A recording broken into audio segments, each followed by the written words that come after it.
All right, welcome into the Flyover Country podcast. I'm Scott Jennings. Really grateful for everyone who's with us. Please, if you're listening to this podcast and you like it and you want to help us out, go and find it in your app, whichever way you're listening to it. Click the stars, click the reviews, whatever you can do to tell people, hey, this is a podcast that's worth my time and should be worth your time.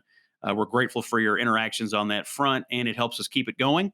This week we have a great guest. We've had some really good guests on this show as we've launched over the last few months, and I have to say, I was so impressed with the guests that we had this week. We have with us the governor of Oklahoma.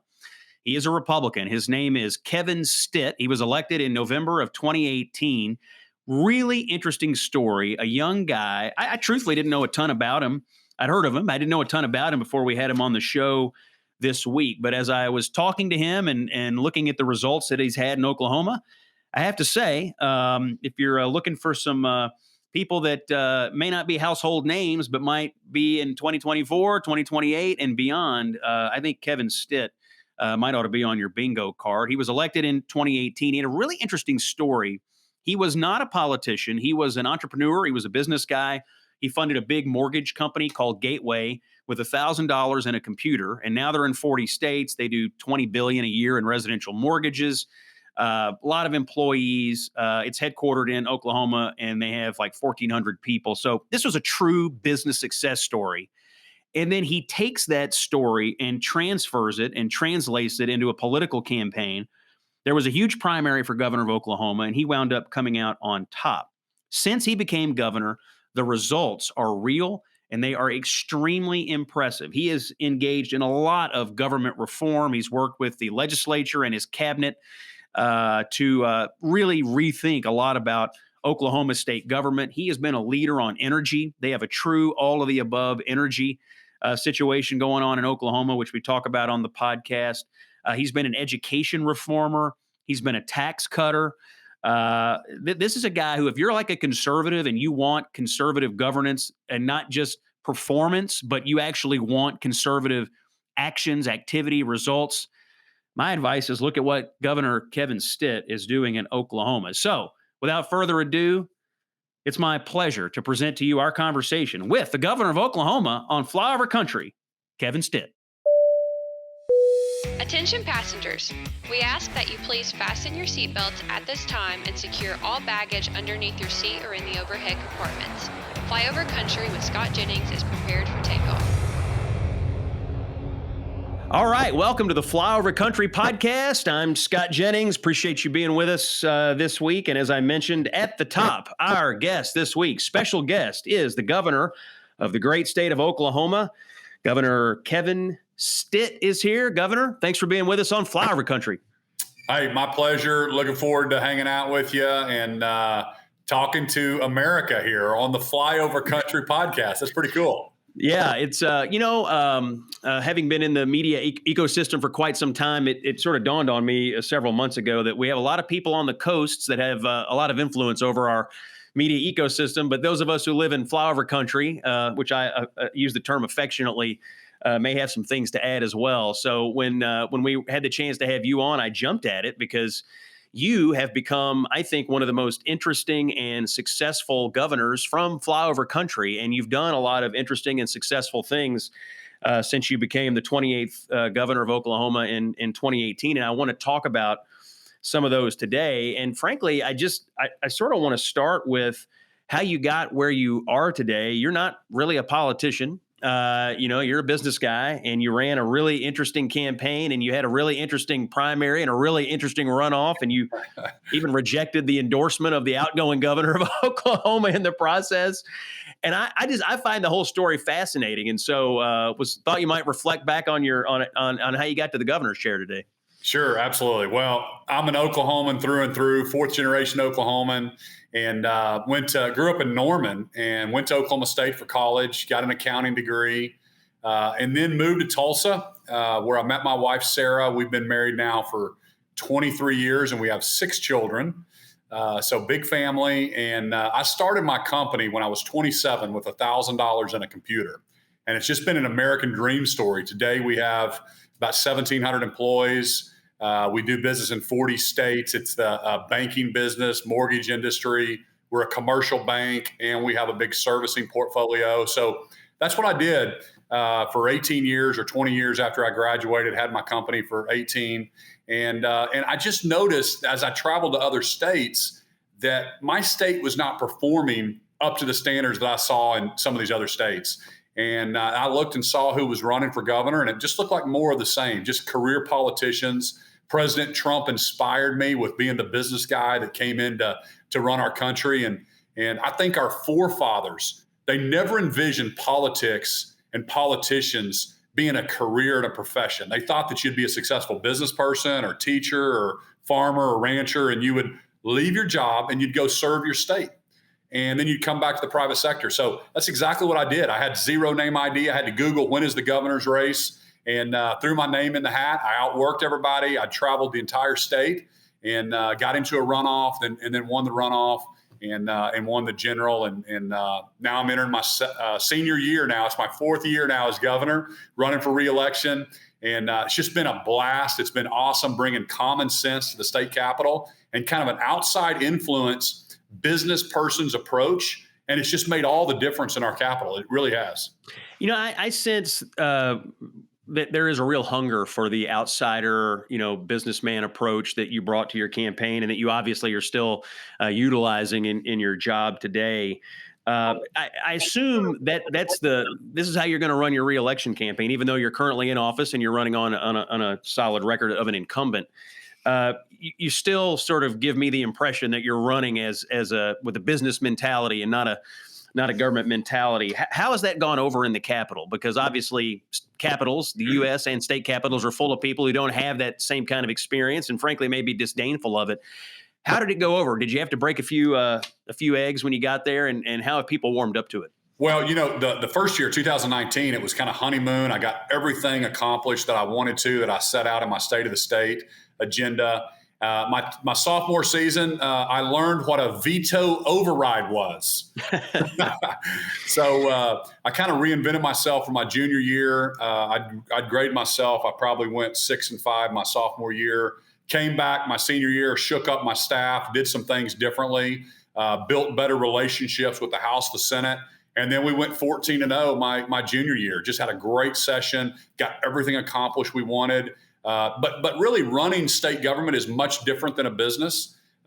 You have to approach the legislature. That's kind of like your board of directors, and we make these decisions, and we have to go work through the House and the Senate, their leadership, and being around kind of how the Capitol works now. I realize that, and have done a much better job of learning to work through the House, the Senate, and we've got tremendous momentum now going into our senior season.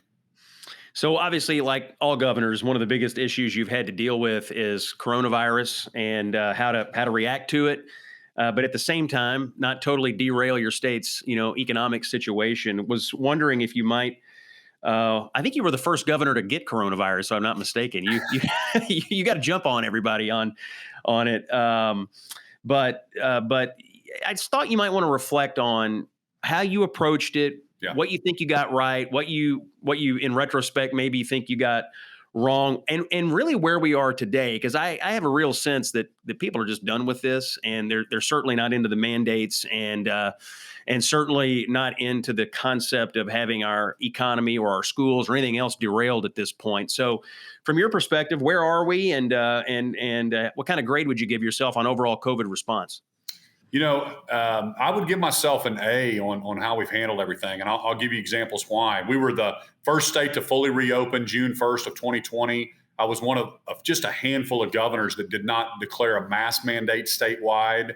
I focused on three things. In business, you can't make decisions based on one set of facts. And I said, the health and safety of Oklahomans is number one. I said, but also part of the health and safety of Oklahomans is the health and safety of our kids, keeping them safely in school. So from the very beginning, we set out the directive. Well, I wanted all kids in school. We knew they were safer there. So 99% of our schools were open the entire time. We can talk about the couple school districts that shut down that we hammered every single day until they reopened. But the other thing is the health and safety of our businesses. and keeping them safely open. And the government should not pick winners and losers. The only thing that's not essential is if it's not your business, right?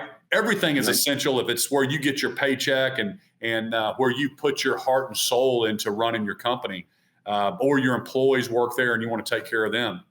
So now contrast where we are today. Oklahoma has a budget surplus.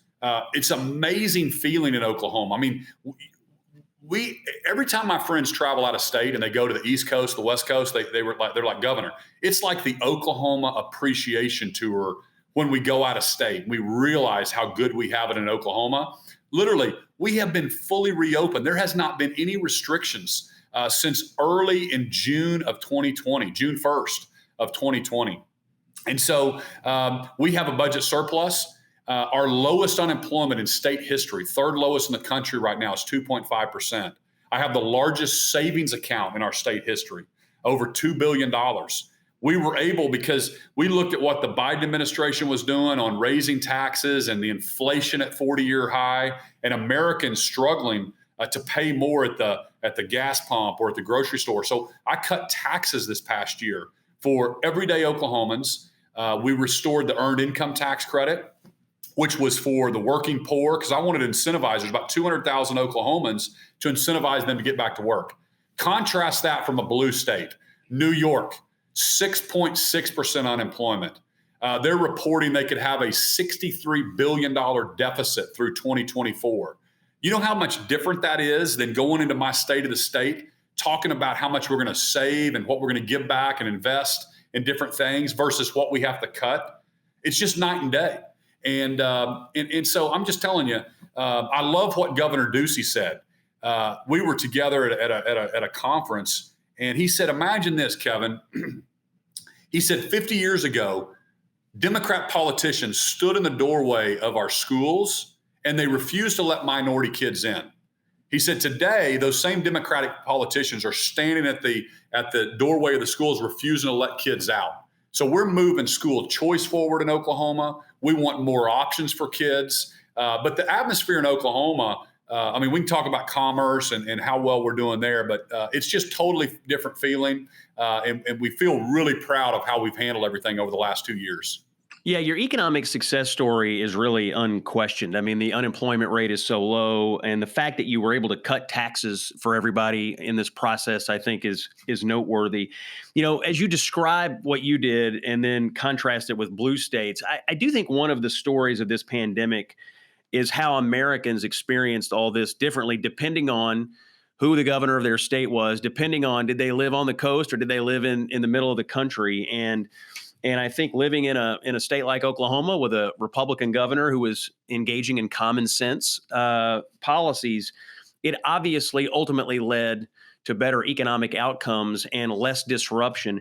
I do want to go to the school district issue because you were adamant that schools should be open. And, you know, of course, saying something like that a year ago was enough to get you kicked off Twitter. These days, the healthcare regime in Washington and in other places has come around to the idea that, hey, maybe we ought to have the schools open. I wonder what the Democratic National Committee's polling must look like for all of these folks to have changed their tune on this. How hard did you have to fight to get the schools open? How hard did you have to fight against entrenched interests over some of these school issues? Because, you know, in states across the country, when people like you show up and say, I want to keep the schools open, I want to have school choice, you run into people. And I just was curious about your battles and how hard was it to fight against it? Yeah, you know, I mean, there's certainly battles. We have local control in Oklahoma. So we have local school board elections. Two of our largest school districts, Tulsa and Oklahoma City, like many of the major cities, kind of controlled. Some of their school boards were controlled by some of the big unions, and they pushed their folks and got them on those boards. And I think it's waking up parents all over America. People are contacting us and they're running for their school boards. They realize these elections matter.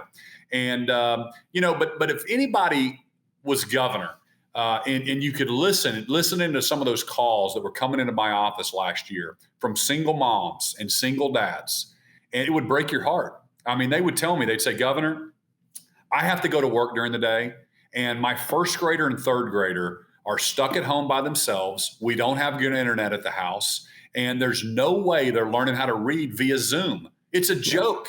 And it would break your heart. My kids were in school the whole time. 98% of the kids in Oklahoma were in school. But some of those school districts that were shut down, it just broke your heart.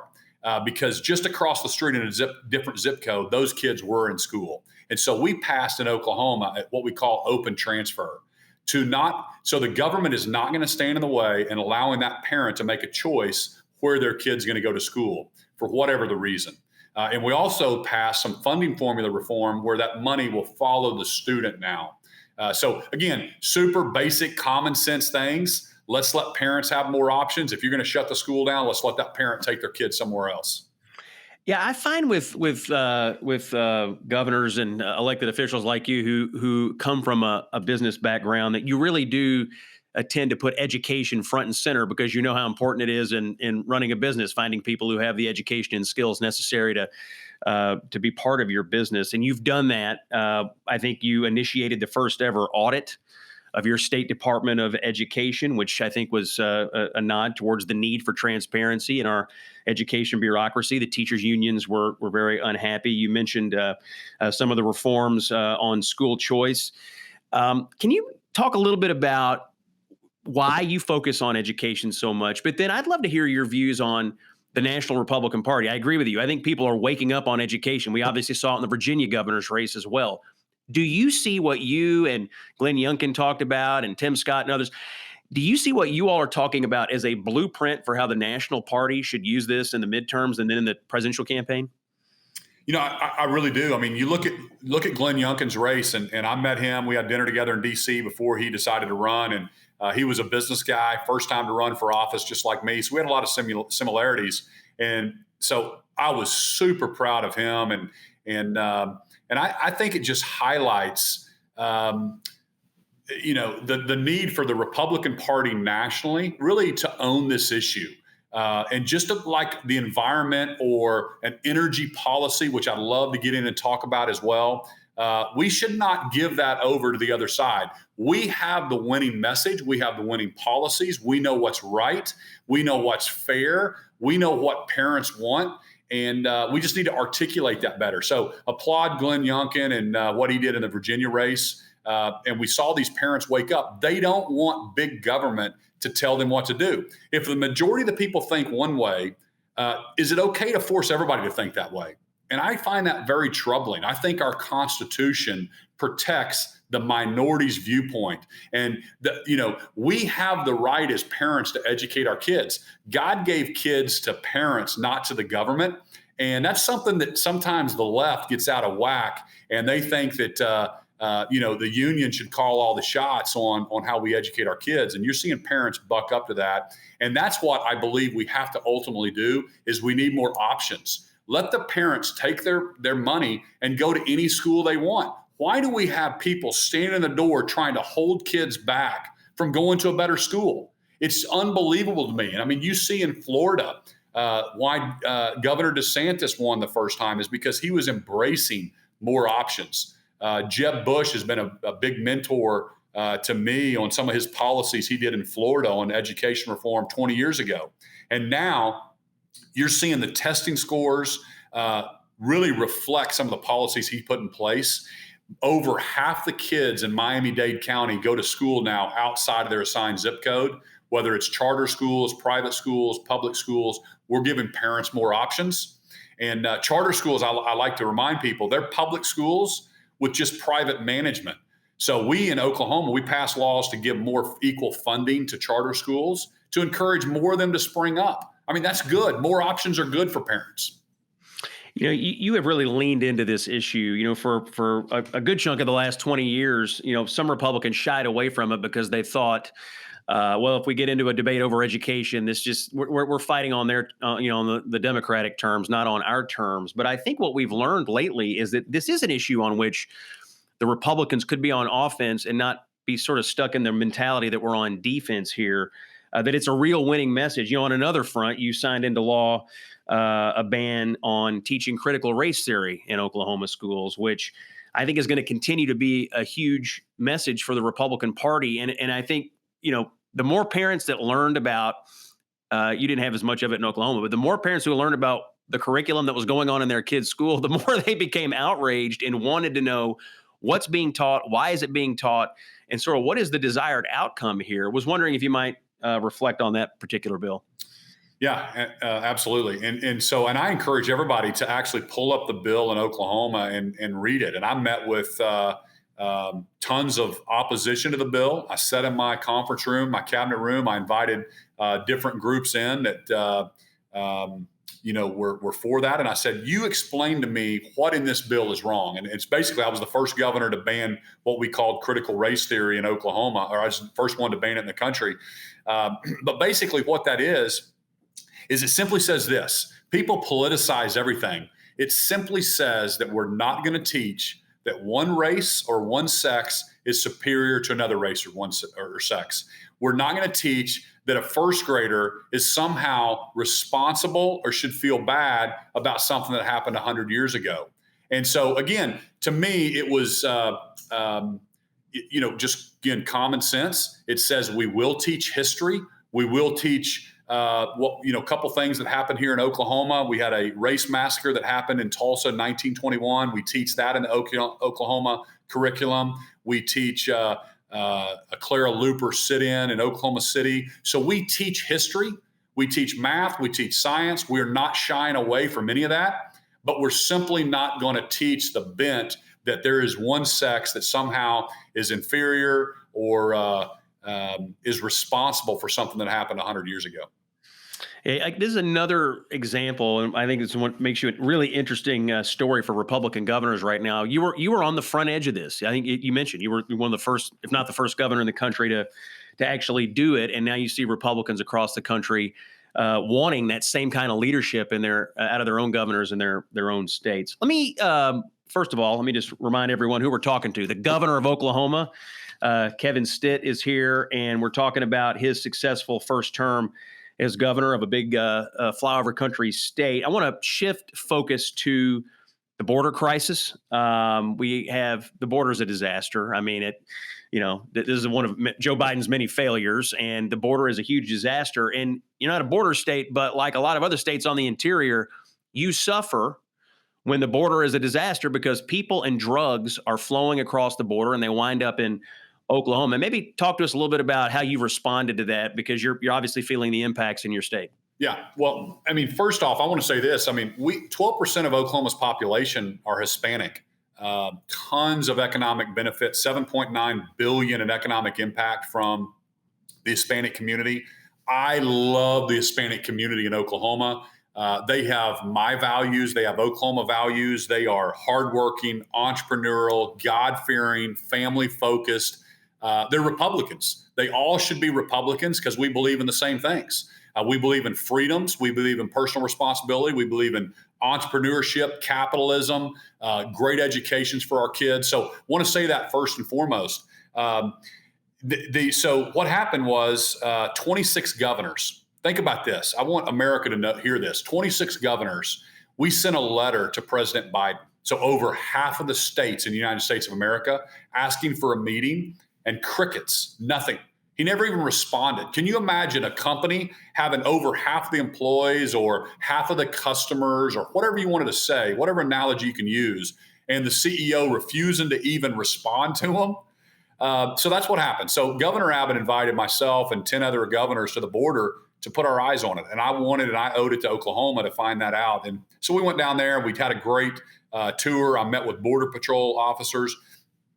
The biggest change is a policy that doesn't cost Americans anything. It's free.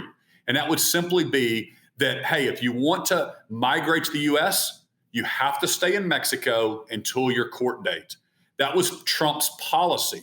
But because it was Trump's policy, Biden canceled it day one. And it was a total make sense policy. So now all you have to do is touch the border of the United States of America. And it's very easy to do, by the way. You can walk across the river, you can swim across in certain areas, and the border officers then have to release them into the U.S. with all the benefits, with all the health benefits, and then they give you hey, come back to court in 2 years, and we may or may not, deport you. Well, nobody's coming back. It's a free ticket. That's creating mass migration to the border. And that one policy change is all that needs to happen, would slow down that influx to our southern border. And I'm telling you, Governor Ducey, Governor Abbott, they're having to fight this alone when this is a federal government responsibility. And unfortunately, President Biden and the Democrat operatives are politicizing this, and they're not doing what's right for America.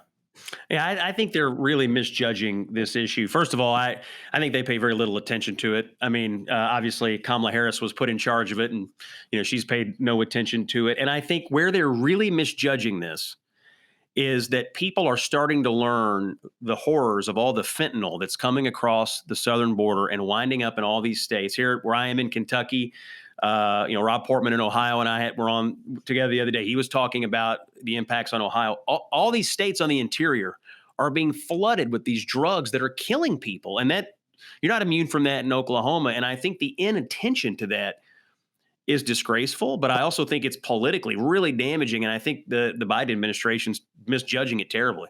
Yeah, well, you're exactly right. And I mean, my law enforcement has told me all the drug busts, all the fentanyl, all the illegal drugs coming in are through our southern border. And the rest that we're making, and Oklahoma is kind of a crossroads. We have I-35 and I-40, so major crossroads moving drugs throughout that's coming. And the Border Patrol officers were telling me, that policy change is the number one thing they need. Obviously, the wall is super important because that funnels, they know exactly where the drug traffickers are going to go instead of the wide open, thousands of miles that they have to patrol. So those are two things that President Trump had right.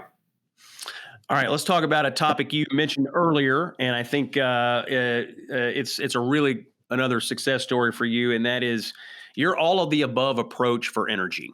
In Oklahoma, you are number 6 in oil, number 4 in natural gas, number 2 in wind energy. You're doing it all out there. And sort of the idea of an all of the above energy strategy is something that the conservatives and the Republicans have embraced for quite some time. You're putting it into practice. Tell us a little bit about the energy business in Oklahoma and why you're having so much success. Yeah, well, first off, I mean, I'm glad you mentioned those stats. We're so proud of our all of the above approach. We're proud of our oil and gas industry. We have been a pioneer and innovator in energy for over a century now. But what people don't realize about Oklahoma is we're number 2 in wind energy production, and over 40% of our energy production comes from renewables. We're one of only 4 states that can say that, over 40%. And we've done that without mandates, without dictating anything from the federal government or the state.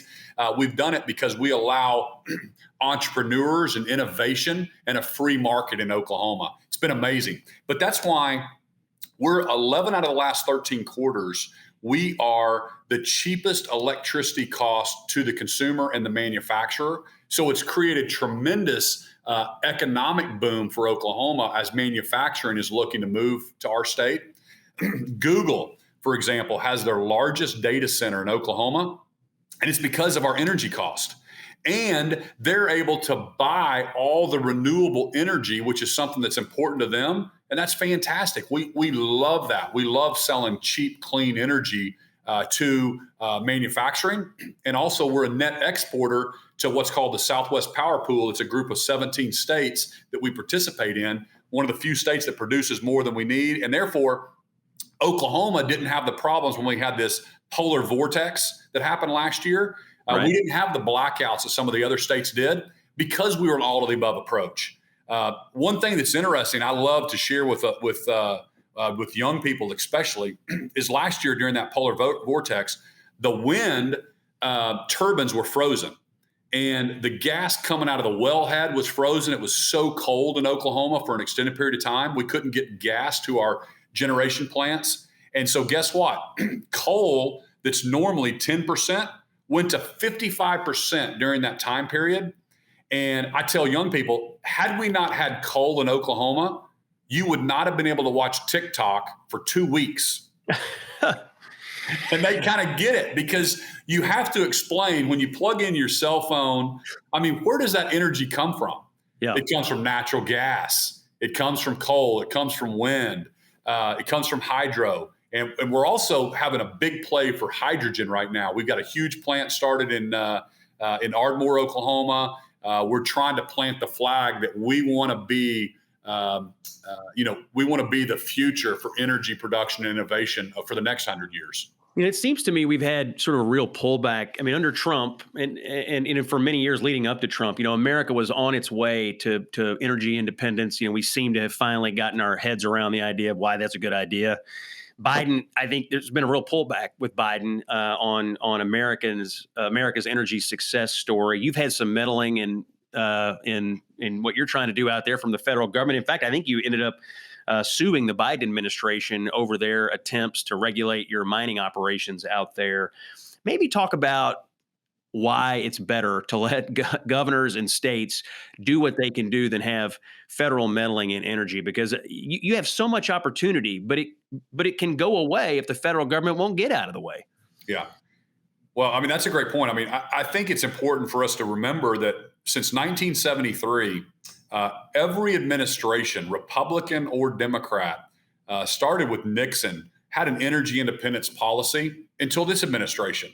We've always wanted to produce what we could consume in the U.S. and then sell to our allies and friends. Right now, you're seeing a president ask our enemies, people that don't really like us very much, to increase production.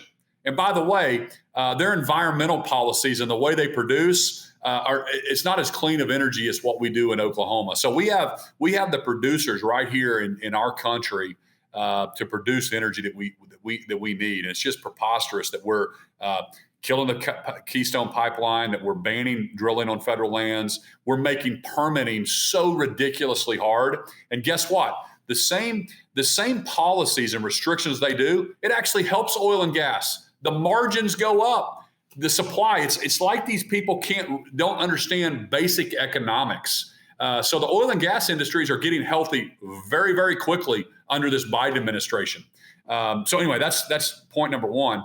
But yeah, you talk about the Department of Mines, the Supreme Court in summer of 2020, biggest thing that hit our state. They basically said that the reservations still exist.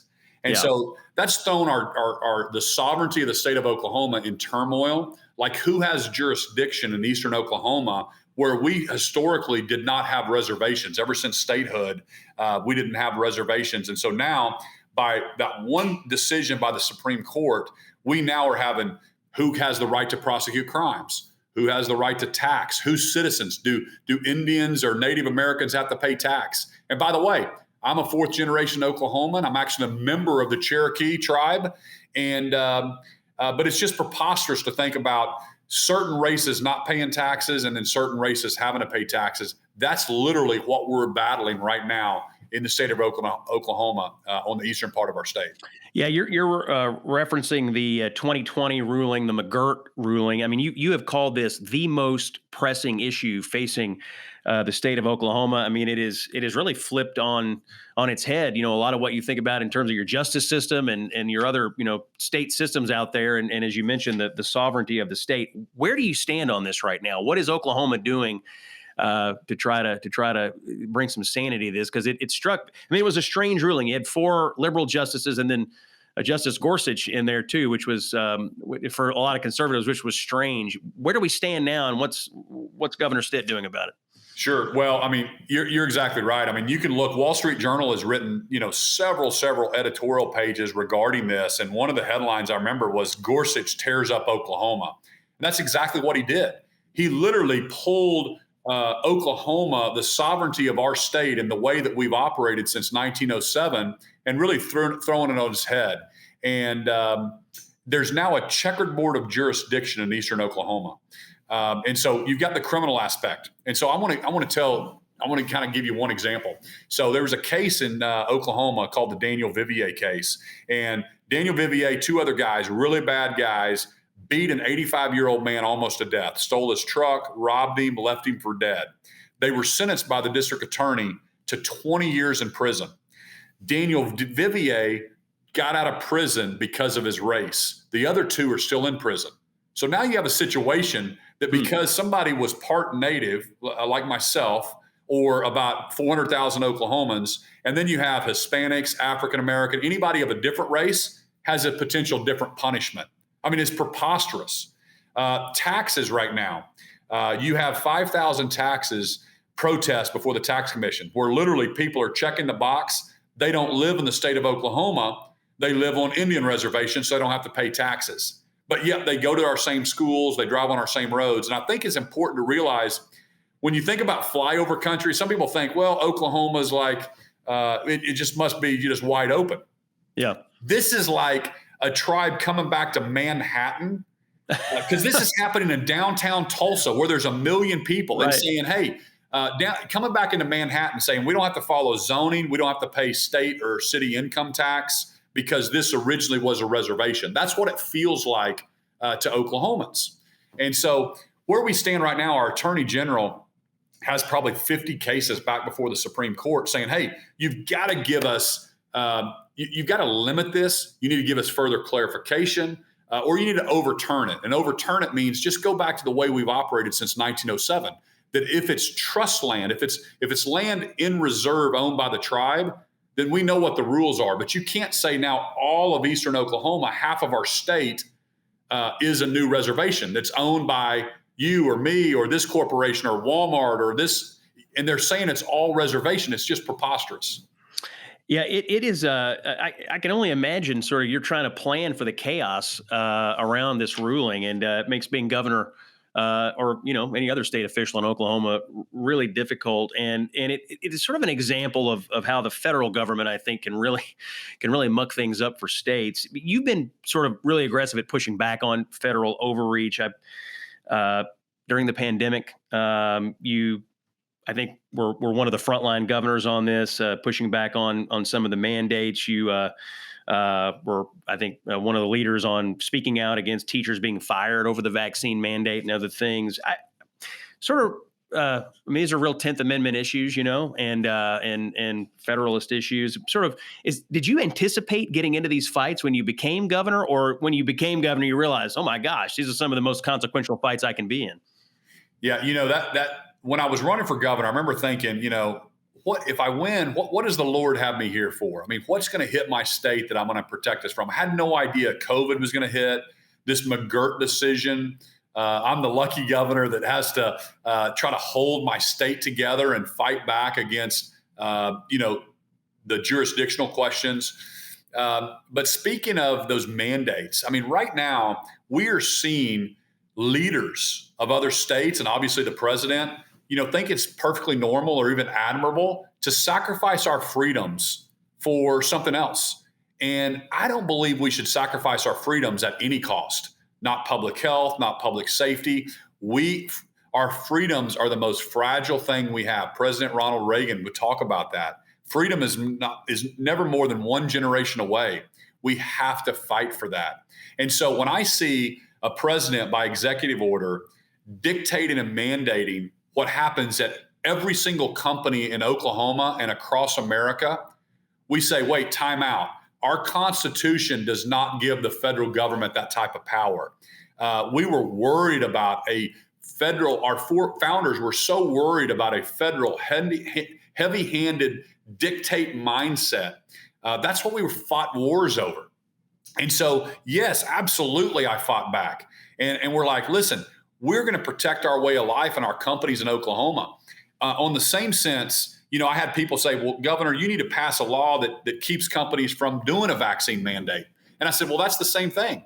Companies should choose. If a company wants to do that, then you let the free market people decide to go somewhere else. What we will absolutely stand against is the federal government coming into Oklahoma and saying every single company has to do this. Listen, if I lined up 10,000 people and told everybody to drink orange juice in the morning, there's going to be some people that are allergic, that upsets their stomach. They don't like orange juice. There's a problem with it. And I'm using an analogy just to make there's not a one size fits all approach. We believe in freedoms and we believe in the health and safety of Oklahomans, but we're going to let them make that decision between themselves and their physicians. Yeah, and with the Omicron variant and what we know about the vaccines now, which is they're very effective at keeping you from dying, but they don't prevent transmission anymore. And I think what Biden was getting at the beginning was, well, if I can vaccinate everybody through mandate, we won't transmit it. Well, that's over. That's out. And so it strikes me these mandates don't make any sense anymore, yet they continue to go down this road. But it does beg a question about the hospitals in Oklahoma. And given what's going on with Omicron, are the hospitals holding up well? Is everything okay with the healthcare delivery system, despite what we're seeing in the surge of the Omicron variant? We are, our hospitalizations have not been back where they were in the peak in January, about 60% of where we were in January, even though our numbers are spiking just like everywhere across this country right now. And to your point, Omicron is much more prevalent. It's easier transmittable, but it's not near as deadly. We're not seeing the people going to the hospital as much. And now for the first time, and we've been saying this for a long time to our media, and we got laughed at a year ago, not everybody in the hospital is in the hospital because of COVID. And not everybody that died because of COVID. Right. They might have died with COVID or because they may be in the hospital with COVID. And now you're starting to see people talk about that. And our own numbers in Oklahoma, about yesterday in my COVID briefing, 45% of our hospitalizations were there with COVID and not because of COVID. In other words, they were there in the hospital for a broken arm or broken leg, or they were having, diabetes, whatever the treatment was. And we test them. And with Omicron now being much more transmittable, we're seeing more and more people that are testing with COVID. Yeah, this is the kind of data that, again, I think it's another sort of different experience for people like you, people living out in middle America. We sort of intellectually and instinctively knew that some of these numbers didn't make a ton of sense last year because people were being admitted and being tested incidentally. And now you see the health regime in Washington finally admitting this, and folks are like, yeah, no kidding. We've known this I think it's infuriating, frankly, to the average American who's lived with all these, restrictions and mandates. And I'm trying to do everything you're asking me to do, but you're not shooting straight with me about the realities. Governor, as we come near the end of our podcast time today, there was one other topic that I thought you might want to discuss because you've made some news on it. It's a topic of criminal justice reform.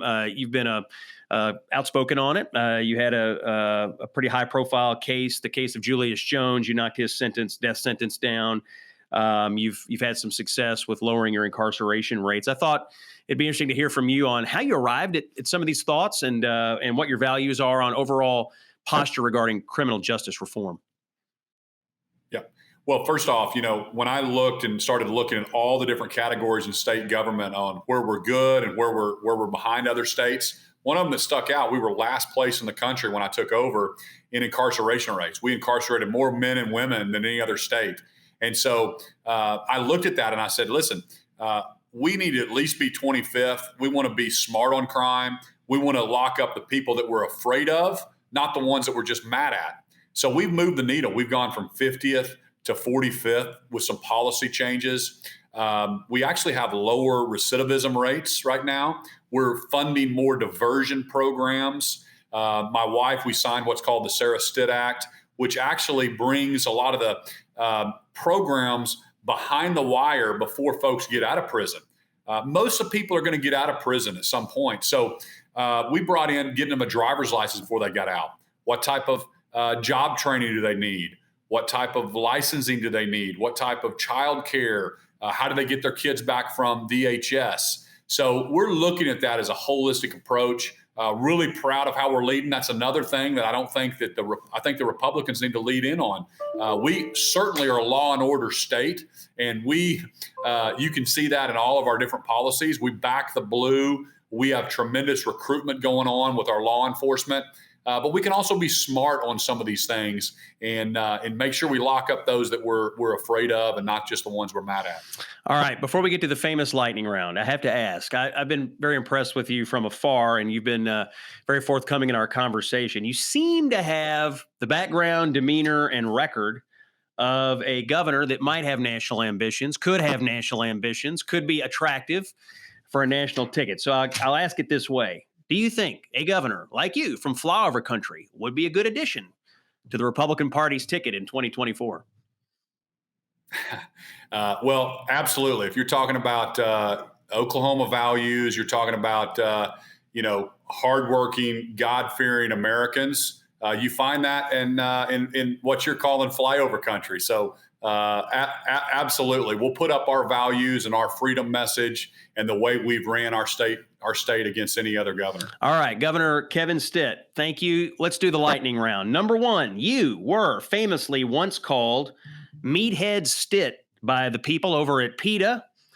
So, just for our friends at PETA, would you like to describe your favorite steak dinner to the listeners of Flyover Country? Well, I love a good ribeye, and I think I actually declared that the state steak this past session.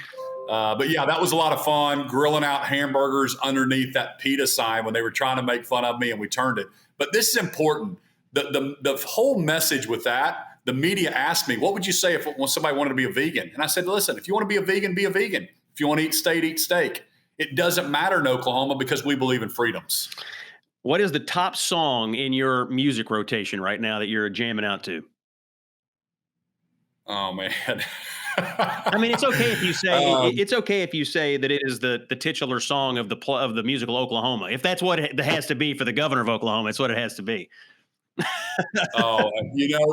I listen to a lot more podcasts than I do music anymore. When I do listen to music, it's just more like praise and worship music, but more podcasts. And I'm actually trying to learn Spanish this year, so I've been listening to these Spanish lessons when I have some free time. All right. But I'm a country music fan. Hank Williams Jr. I would go with all day long. All right. What is your favorite activity to help you relax and unwind from the duties of being governor of Oklahoma at the end of the day?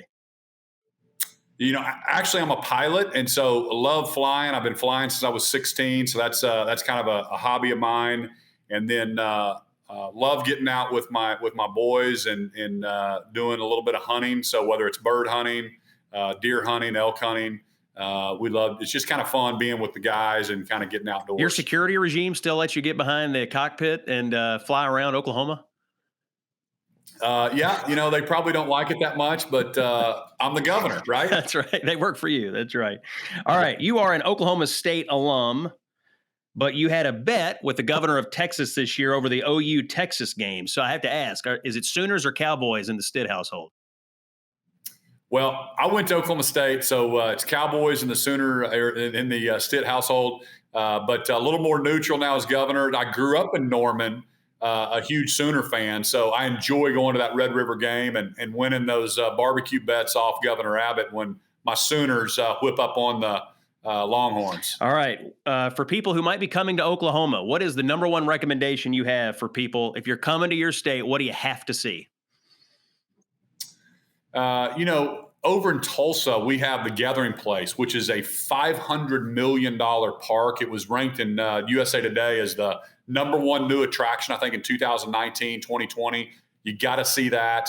And then Oklahoma City, kind of the new River Walk area, a lot like San Antonio, down in downtown Oklahoma City is just a pretty special place as well. All right, Governor Kevin Stitt, thank you. You've been a terrific guest. We appreciate hearing about what's going on in Oklahoma, and we'll look for you to continue to do great things down the road. Appreciate your participation today. Thank you. Thanks so much, Scott. All right, Governor. Thanks. Flyover Country with Scott Jennings is a production of Bluegrass Media Lab, coming to you from the heart of Middle America, Louisville, Kentucky. If you like what you heard, subscribe to Flyover Country on Apple Podcasts, Spotify, or wherever you find your favorite podcast. 5-star reviews will help us keep making the content that you love. To find my latest television hits, columns, and other commentary, go to scottjenningsky.com. And you can also find me at Scott Jennings KY on Twitter and Facebook. Thanks for listening, and talk to you soon. Ladies and gentlemen, make sure your seat backs and folding trays are in their full upright position. Cabin crew, please take your seats for landing, and thank you for choosing Flyover Country with Scott Jennings.